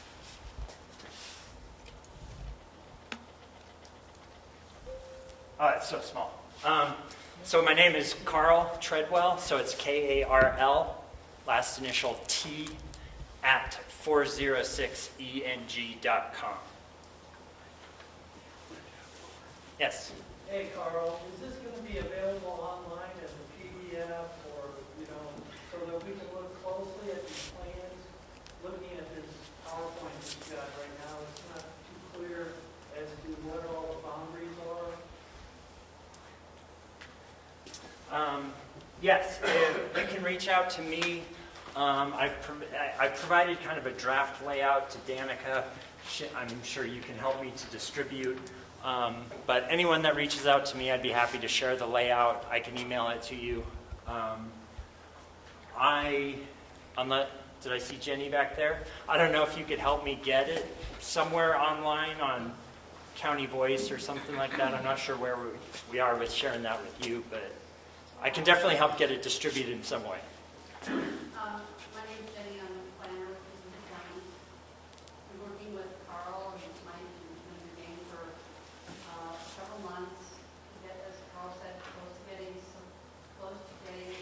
packets submitted for making sure it's ready for review. We typically don't put it out on the Missoula County engagement page until it's in its final form ready for review, because it can get confusing and changes. So that's a long way to say I think the best would be for people to contact you at this point for your draft, so that if it changes over the next 2 months, we will then have the final version on the Missoula County website. Yep, so my information's out there. You can definitely call the office, 406 Engineering. We'll be able to get whatever information, hopefully answer any additional questions you may come up with after tonight. Hi, Carol. My name's Katie. And going back a slide or two, the map that had the dedicated park plan for the county, just to make sure I'm interpreting it correctly, it looks like the land that is adjacent to the homes on the downslope side of Captivella, is that all to be parkland? So this is not our property. The adjacent to the this homes area- on the downslope side, so south and west there. Down that over whole here? area? Yep, That's all of this is included. All for parkland for, okay. How far does that border head north? Would that be north? West? Highway 12? Would that, So would that this way is north. Yes, north, Yep, exactly. so how far this way? Yes, in regard to the homes on Captivilla, the downslope homes on Captivilla, does that make sense? The property I'm line, sorry. the property line is basically the power pole on Captivilla. Yeah, right around the snowplow. Yep. And my question is, will that in entirety be the parkland that's been deeded to the county? Yep, so From there on, okay. This is where the trail is intended to connect. It seemed like there's a little pull out up there. Yep. Kind of the neighborhood seems to kind of terminate in that spot. Seemed like a good spot to connect in. And yes, all of this will be dedicated. down to about that corner. It's just as it starts to flatten out, maybe the aerial helps.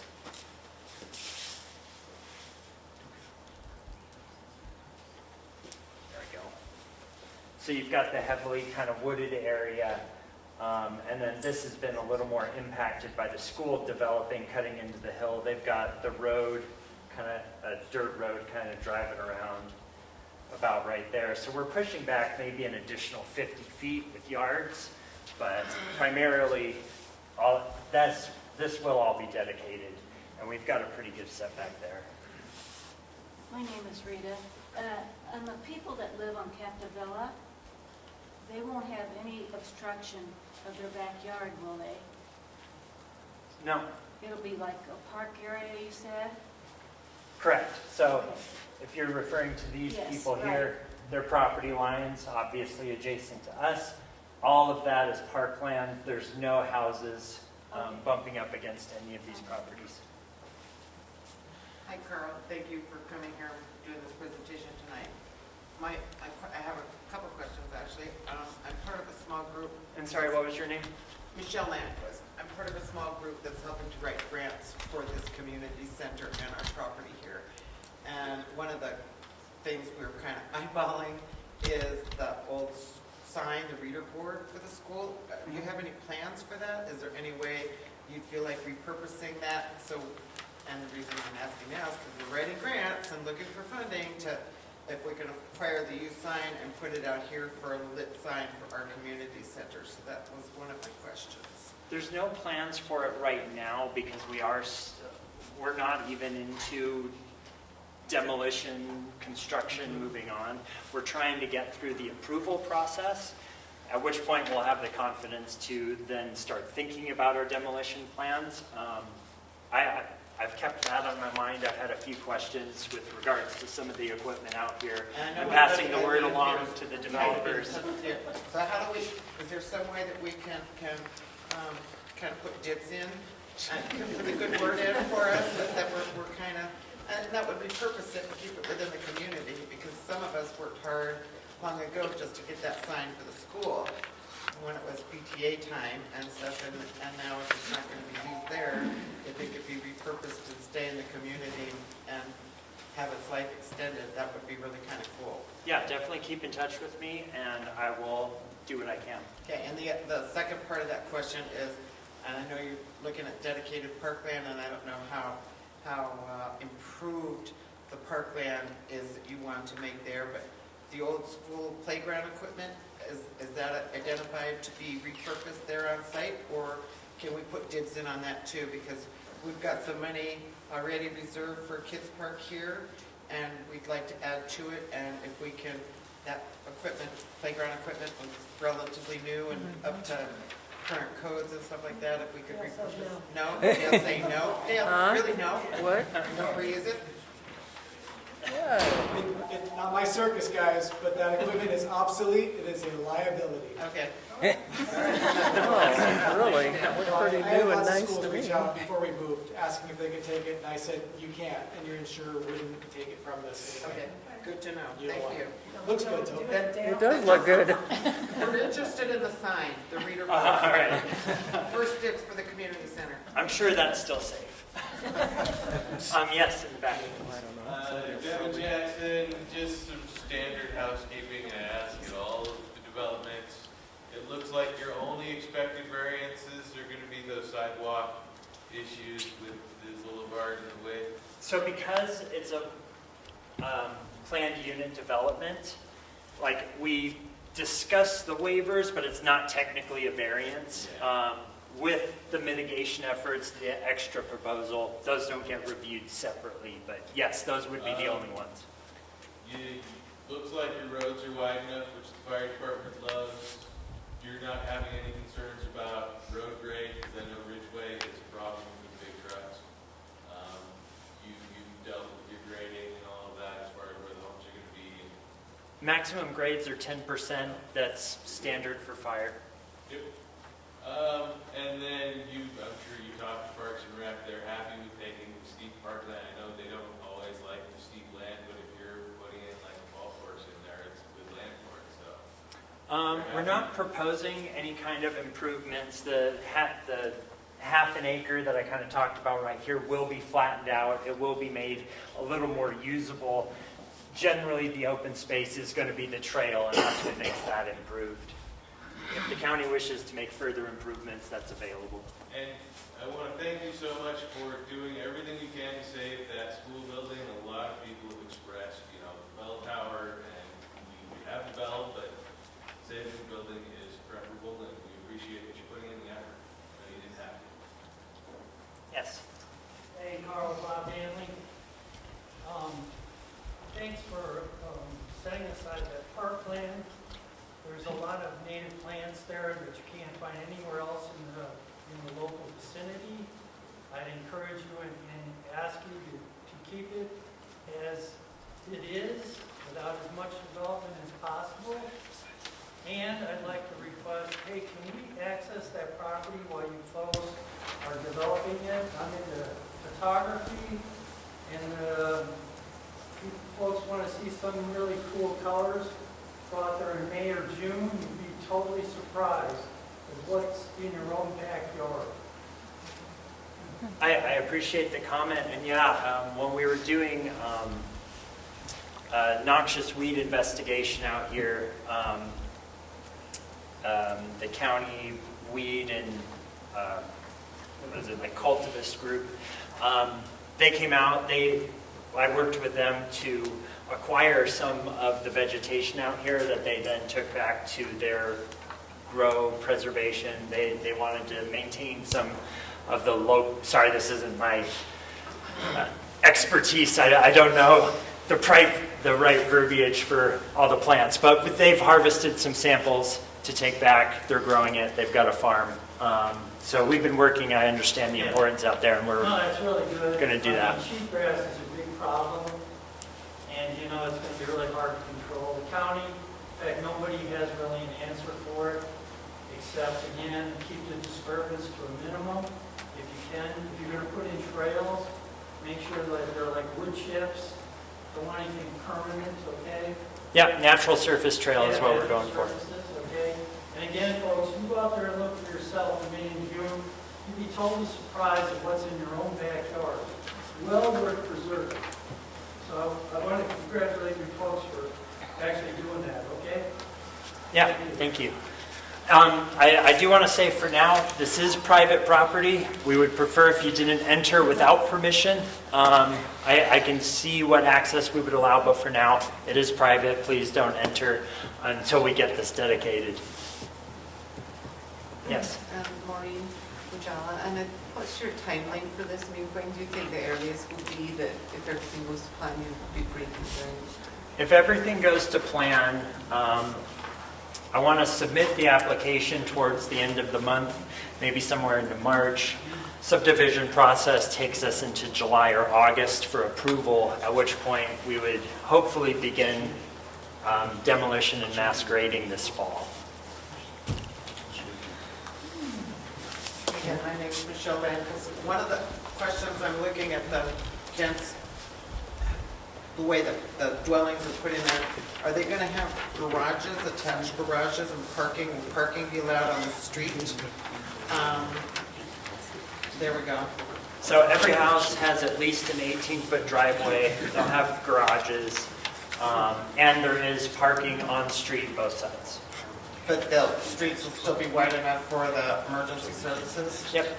Okay, so I know that this is just a concept of the way the houses would look, and I'm delighted to see that the garage doors are squared on the ends. They're not cutesy with that funny little angle that some garages have, only because when I was a county commissioner, I went and looked at some traffic issues in East Missoula for a similar looking subdivision, and they had all those cutesy angled corners on the garages, and it wasn't supposed to have street parking, but people couldn't get two cars in the garage because just that little bit that was angled on each side of the garage, only one car could actually get in because the trucks, people's trucks and stuff, so it created a problem. So you might just want to consider that to make sure that when the houses are being constructed,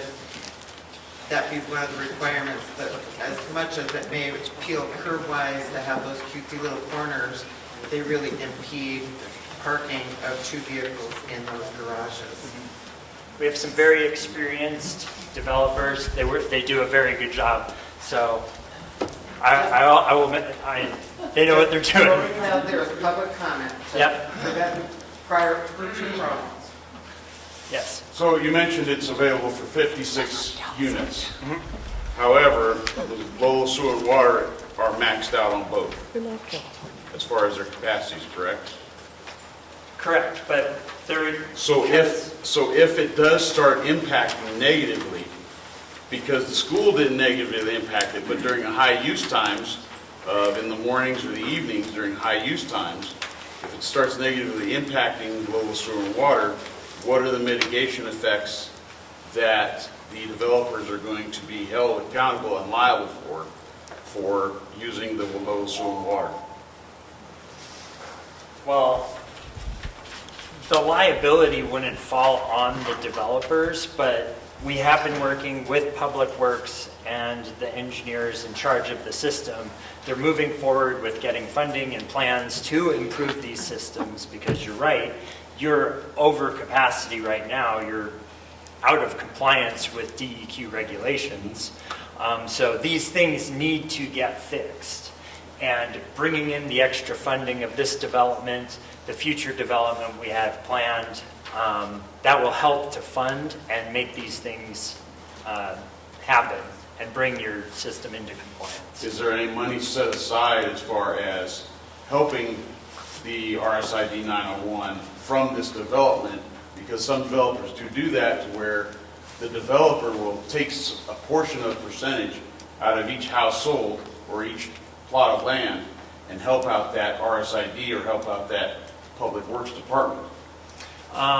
So we're currently petitioned, because of the way the maps are laid out right now, the entire property isn't in the RSID, so we have to petition in for about half the property. Because we're doing that, we're being held to the buy-in and impact fees. So we'll have to pay $3,000 per home now. And then also, we've been working with Public Works as far as like negotiating a potential future buy-in to help pay for the improvements and move forward. So the future will be paying more. Currently, we're buying in more at the current rate, but we'll still be providing about $160,000 or so. So is the water going to be metered, and are those meters actually going to be used and charged to where the water is being charged to the consumer of the house, and then that money is put back into the water and sewer district? I don't believe the RSID is run that way. If we were to meter this property, we'd have to meter everybody's property. It's not set up to be metered. The way it is, you pay for your connection, and that's it. So you pay the same as these people. That's wrong. No? Right now, we built 4 houses in the subdivision out there. Every one of them, we had to put in a meter base in the property for future meters. They would not allow us to hook up without having that $1,000, $1,500 meter base installed on the property. Okay, I apologize. We're not that far into the water and sewer design. Well, we need but if the county requires us to put in meters, then we'll be putting in meters. They don't require the meters, they require the base. The base be placed right there where your shut-off is, for your water. Yeah, so it'll be reviewed. Between your street shut-off and the house, there has to be a base put in. A friend of mine who developed, and 40 units, they had to put them in every one of them. We put 4 of them in ourselves. Well, will be reviewed and approved by the county, and if they require it, then a lot of times I ask. It's a hell of an overhaul to try to Yep. put meters on everything. Thank you. Yes. Is the old school property just going to be single-family homes, or is it going to be businesses and different multi-unit homes, do you know? We are primarily we're zoned residential. There's the one commercial area I kind of showed on the south side of the property. But the rest is zoned residential with a small chunk of residential, community commercial. So it could be a hybrid, like picture like an apartment complex over a coffee shop. I mean, it's zoned that way. We don't know what's being developed yet. That's all future, but there is a chunk of community commercial, but we're primarily residential on this property. So going back to that one commercial space on the south side of the property, that's right next to Lewis and Clark Drive, correct? I'm not sure the road, but Where? Where it's right by those trailers that. My name is Gene. Keep going right there where you got that, you said about possible storage space or something there. How are you accessing that? we can provide an easement across our property. There's an existing easement that runs across over here that appears to run to our property. Legally, we found that someone could argue that we have no right to that. We're working through that. In the meantime, we're providing our own easement to access from this road. So you will not be accessing it off Lewis and Park Drive? No, you accept. Is that this one? I don't know. Next street over right there is Lewis and Clark. No, it would be from here if we were to access it. That's up by the apartments. I'm sure this is way too early in the process, but I just want to say, because I think a lot of people feel similarly, that we have a lot of storage units in Lolo. And there would be a strong public sentiment for almost any other kind of commercial enterprise there besides more storage units. And like our process here is we create the lot. Someone can buy it. If they want to put units, that's what they're up to. But for now, at least, they won't have water and sewer. So there's nothing, not a lot that could go there. But right now, we see value in creating a small chunk of commercial, and if someone wishes to buy it, it's available. So I'm Corby Dickerson. I live up on the hill. And Carl, I want to thank you first for being incredibly responsive and helpful through this entire process. You've taken my trepidation of development in my front yard and made it significantly less, to the point where I'm excited for this process because I really like what you guys are developing. I like what I'm hearing. The parkland dedication is really touching. I totally with Bob, my neighbor, that that's going to be a huge asset to this development and our hill. One thing I'm curious about, and I know this is probably in the future when you probably get it approved from the county and come back to feedback, would there be any possibility of, I'll just put it as a field trip, where we could actually see maybe flags in some perspective of where the property line would be, where the parkland would start? I know I can see it from the aerial photo, but to be able to walk it and kind of maybe visualize it could be helpful and give me some perspective on how far back that comes. Like, I can kind of see where the property line is, but we're not a property line, but the parkland line versus the development line. But for me, if I could even just see it flagged, it would certainly give me some confidence to put my stamp of approval on the plan going forward. So that's just my question for the future. Obviously, not now. It's too much snow. Yeah. Thank you, Corby, for your comments. I've never gotten a request like that before to do like a preliminary walkthrough with the neighbors. As we get maybe into the spring, ask me. We'll see if I can make time for something like that. Cool. Thank you. Yeah, just keep in touch. Well, you know I can do that. Yeah. Yeah. Any idea what the average price of the housing units will be? Not off the top of my head. Sorry. Yes. I was under the understanding buying RSID 901 was 10,000. How are you getting it for 3? Current contract is not for 10,000. I believe that's a value they're looking at increasing it to, but it's not. That hasn't been adopted yet.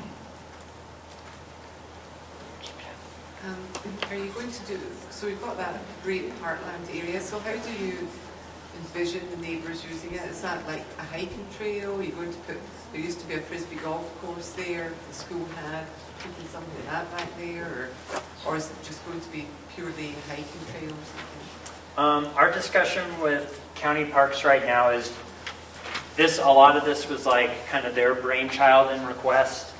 We talked about kind of reinstalling the golf course, but they don't want to be responsible for the equipment. They requested the trail, so that's all we will be constructing. Anything that goes on in the future after dedication would have to be taken up with parks. Yes? Hey, Carl, if we want to input, how that parkland is managed, we would contact the county then? Yep. And, hey, a backup question. What's a crude timeline for demolition and start of the building process? Are we talking like a year out, 2 years, or what? The goal and hope is to get started with demolition this fall. Depending how that goes, I mean, when you run into winter, weather is always a factor.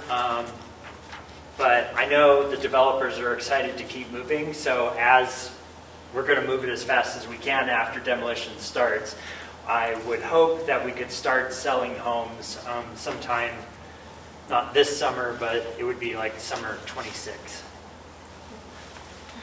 And how many Sorry. homes altogether are you putting in?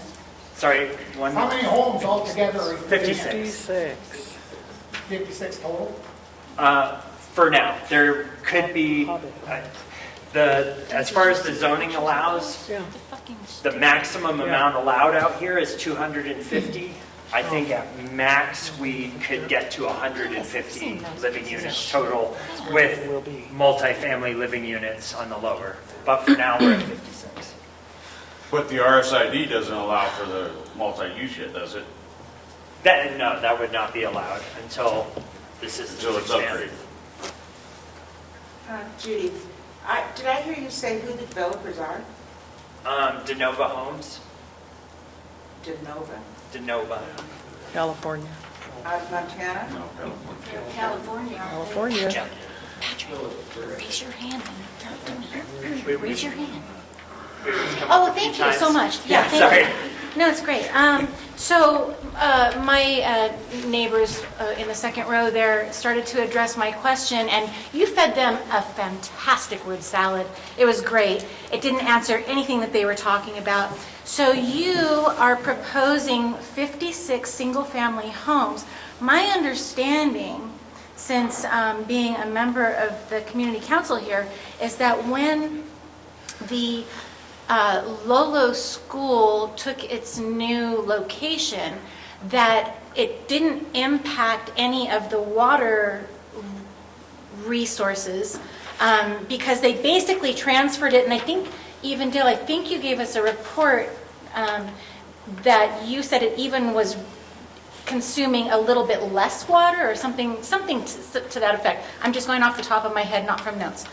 But my understanding was that this community is, according to your own admission here, we're maxed out. So when we talk about bringing in 56 single-family homes to an area that moved their facility to a new location and they're not infringing on any more of the water rights, I don't understand where that comes from. You guys know way more than me because it sounds like you're developers or you've built homes, whatever. But this to me is very concerning, and I don't like the word salad answers. When I have gentlemen who know way more than me asking pointed questions, and you just give like this, like this doesn't even answer anything, that is concerning to me. I'm sorry you feel like I didn't answer the question. You didn't. It's not my feelings. You didn't. Guys, did he answer your question? Did he answer your question? No, he didn't fully answer the question. So it's not my feelings. I operate out of fact. I don't operate out of feelings. I'll take that. So Brian Throckmorton, 406 Engineering.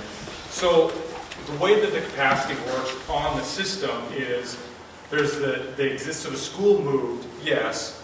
but there's a planned capacity and there's existing capacity. So the current planned capacity moved the school and then had the old school for the capacity numbers set in place. So there isn't more growth that is allowed. So there's also like empty lots in town that already hit that capacity. So when you plan something, so when you go and you do a development, you set aside that growth. Let's say we put 200 houses someplace and we only build 40. There's still 160 that are towards that capacity. So you can't allow a developer down the road to then go build 160 homes and those homes can't build. So this is one of those cases where when the school moved, that actually they planned for that additional growth. They left this growth in this place. So we worked with Missoula County, the Public Works, on the capacity they have from the old school for this place. So this has gone through with HDR, who's done all the studies on the treatment plant, the water, and the sewer. We've worked with Missoula County Public Works extensively on what this is. In fact, when we first got into it, they told us, oh, 200 houses, no problem. We'll plan for you, check the box, we got it figured out. And then that got pared back and we got to where you can have what the school had, that's all we have for it because that's the capacity that's left in the plan. So it's not an issue of can this go there, or are we going to blow it up by this? It's a capacity issue that's currently in place of what's planned. So this is there. So we've worked with the county on what this is, and that's how we got to 56 homes. So it's not like a random thing that we picked out that just we came here and said, hey, this is what we have. I mean, this has gone. No, you said, he said 16 dwelling units per acre. So that's zoning. So that's what the growth policy and the zoning would allow. But we don't have the sewer capacity, so that is one reason why that only the 56 homes are getting developed now until the capacity goes up. Now, our guys that we're working with are willing to pay the extra $10,000 per unit on anything beyond this as well to help bring the capacity up for the sewer system and the water system. So, I mean, I'm sorry, I need to know, how does $10,000 give us more water? Well, it's money. It's the upgrades to the treatment plant. Oh? So what they need is a new sedimentation basin to slow the process down so that the water can work better through treatment. So we need to build a better water system in the community before you guys can start. Not on the first 56. So the capacity is there for them, for the next. And then that's working with the county and then the RSID and the upgrades. But again, that's why we haven't planned anything, because there's no guarantees that will happen on the future. We might vote. Okay, so the original where Lolo School is now was originally zoned agricultural. That I don't know. I mean, I know what it was. It was originally zoned agricultural. Well, nothing's zoned. So growth policy, you mean? Okay, so originally zoned agricultural, that means that when Lolo School moved down there, they took that usage basically from this current property to there. Now, how are you proposing that we're going to be able to handle this new unit when Lolo School is already down there, basically using the same amount that they were using there? So the way that the county worked with me was that capacity was taken and this was left. Now, the fees, the connection fees were transferred, but the capacity was not. That the capacity for the new school is for the new school, and that was set, and that this capacity was left behind. But there's been an obvious drop in pressure with the new school going in. So that, I mean, that. So how are we proposing that this now won't drop us in pressure? Well, that can be zoning based on where you're at, where the wells are versus how big your mains are. So that doesn't have a lot to do with capacity. That could even have to do with how the mains are developed down in that area. So, you know, that you could add all the capacity you wanted, but if you only have a 4-inch main that goes down there, it just can't have enough pressure that goes through it. But how is the developer going to be able to say that we didn't negatively impact the community? So in this area, we'll run major water CAD reports for the entire area. We'll go through DEQ, we'll go through the County Public Works, and we'll analyze off-site as well as on-site for how the water in Maine goes. So that is one thing we will do. So we will look to see how we affect fire flows and pressure completely off-site as well. I mean, we're not going to go crazy out, but we will go far enough out to where we feel it makes a difference, and we'll get the county on that to say, yep, that satisfies what we're looking at, along with DEQ. So right now, the fire system is set up on an end-grid system. is this going to affect the in-grid system for the fire hydrants? If it does, then we won't be able to, then we'll have to do some other design. They won't allow us California, to no do that. water in the fire hydrants. That is what the whole design process is, and DEQ and the whole public works, so it will not be allowed. Will that evaluation, looking at the water system, will it go all the way up to the water tower? Up Ridgeway? There's And the entire, that entire, 'cause that water We're tower so feeds- early, I mean, we'll go far enough to ensure where the effects are and what we need to do to make sure that everything stays consistent. So I can't tell you where that, I can't tell you right now where we're gonna be at, because we're in the preliminary stage, so we haven't turned in a planning application. You're talking about, we gotta get approval to say like, yep, these boxes are good on Yeah, this but your map. coworker just said he wants to submit it by the end of the month, or, That's planning. So then we got to go through a whole design phase and get design approval from DEQ, design approval from the county. You know, we have preliminary stuff right now, but there is a whole nother process, huge process after that. This is just planning, saying these boxes are good in this spot. So this is like, everything I showed here is the planning process to go through. So I'm submitting the application for the layout. After this approval is when we begin engineering. So we basically have to prove that this is even feasible. Then later, we prove that it works. For the 56, because Can I just say, you have been incredibly informative with some very hard questions. I don't think I could remember everything that you're remembering, just off the cuff to answer everything. You've been so informative and polite and professional, even when it feels like an episode of Parks and Recreation sometimes. So I just wanted to commend you for that. I'm trying, thank you. I don't want to speak too out of turn. Devin, I may call you out here too. I have been to a few of the RSID meetings, and I believe there is funding and a plan in place to upgrade the water system. Don't quote me, you got to talk to Shane about that. There was a multi-phased process he was talking about, one that was like immediate and ready, and then future phases, which is what our future development would contribute to. Devin, if you know a little more, I haven't been to everyone.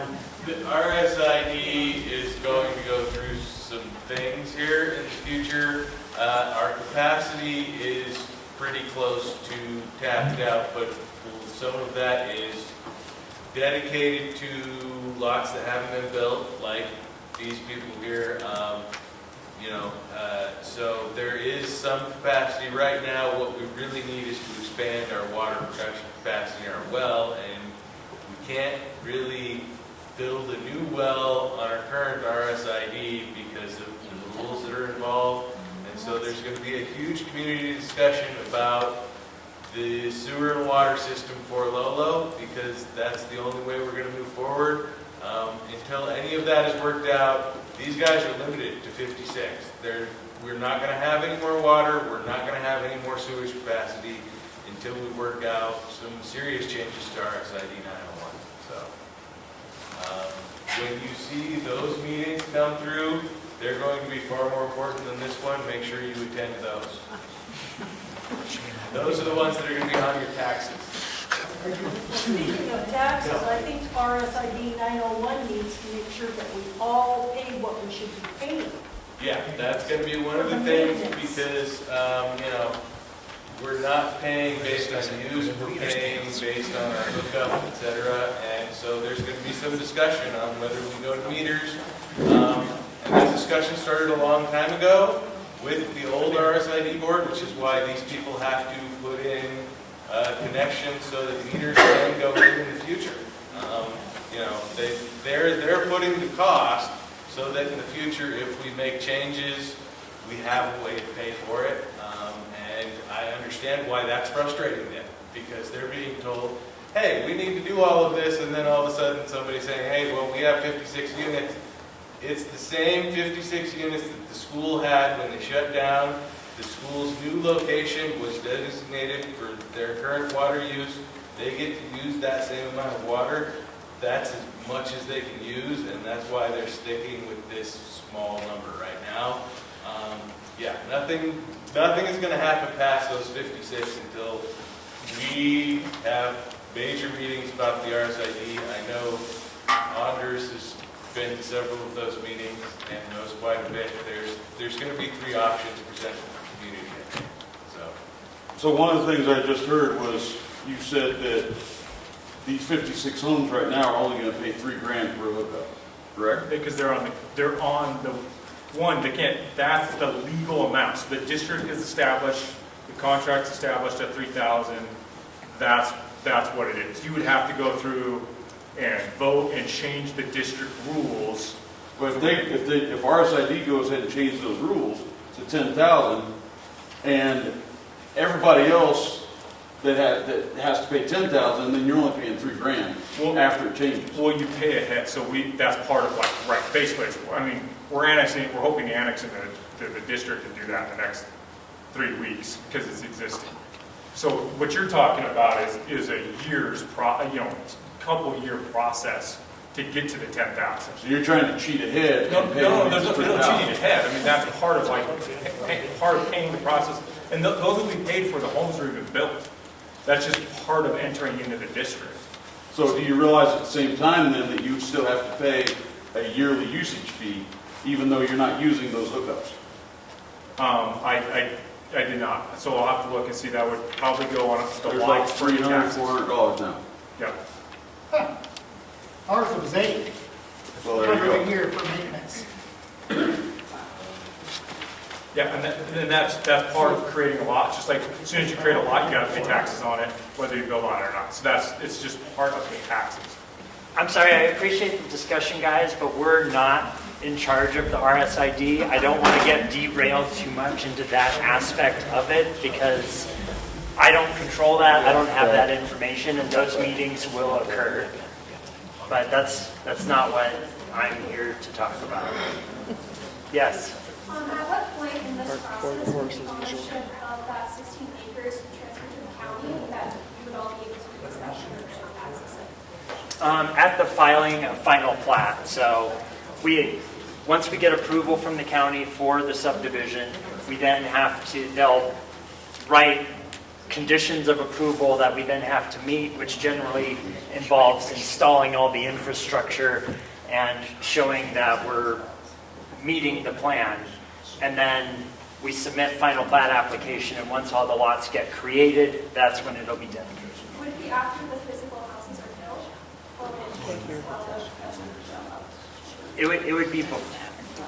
Right. It would probably be, yeah, okay. Because you can't start building, you won't just start building a house really until that. Thanks, Brian. Okay, any other questions related to the planning aspect? Are you phasing this, or you're just going to open all 56 lots? All 56 lots at once.